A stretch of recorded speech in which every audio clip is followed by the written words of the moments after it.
Tout d'abord, avec l'ensemble des équipes Nespresso, on a voulu commencer par partager un certain nombre de convictions. Et évidemment, une des convictions les plus fortes, c'était de dire que la relation client, elle allait créer de la valeur pour l'entreprise.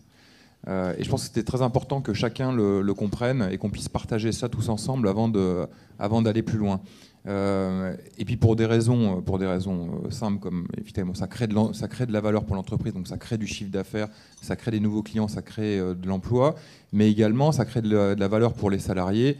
Une chose qui est très simple, c'est que quand on a une très bonne relation client, globalement on passe plutôt des meilleures journées. C'est vrai que quand on rentre chez soi le soir et qu'on a été en conflit avec des consommateurs toute la journée, on est plutôt moins bien. Donc on s'est dit déjà, on a un gain immédiat, et si on s'améliore, la récompense sera immédiate.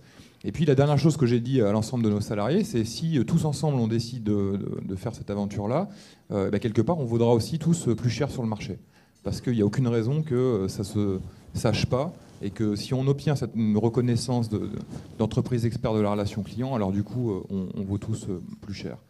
Donc on a commencé comme ça, et ensuite l'idée, ça a été, il y a eu deux changements fondamentaux. Le premier, c'est que notre univers de concurrence du coup n'est plus le même, c'est-à-dire qu'on n'est pas en concurrence avec des marques de café, mais on est en concurrence avec tous les gens qui font de la relation client en France, avec Marionneau, avec le PMU, puisque les gens comparent des choses incomparables. Ils avaient déjà commencé à arbitrer dans leur consommation en disant j'achète un canapé ou un écran plat, j'arrête de fumer pour partir en voyage, et tout d'un coup ils se retrouvent chez eux avec leurs amis et ils disent je suis allé chez Hermès, j'ai été moins bien reçu que chez Nespresso, ou j'ai été chez Nespresso, j'ai été moins bien reçu qu'à la Poste. Donc du coup notre univers concurrentiel il a complètement changé.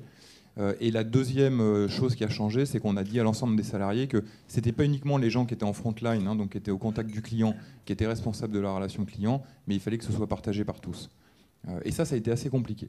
Et quand j'ai discuté avec mon directeur informatique, je lui ai dit, mais quand tu recrutes quelqu'un dans ton équipe, tu lui dis quoi pour qu'il ait envie de venir travailler chez nous? Parce que finalement, un directeur informatique, qu'il soit au PMU, à la Poste, chez Hermès ou chez Nespresso, c'est toujours quelqu'un qui s'occupe de systèmes d'information et d'ordinateurs. Et justement, c'est là où on s'est dit, non, il faut qu'on lui parle de relation client, il faut qu'on lui dise que l'informatique appliquée à la relation client. Voilà. Est-ce que notre département informatique, il peut devenir hors norme en matière de mettre des outils technologiques au service de nos collaborateurs et de nos clients?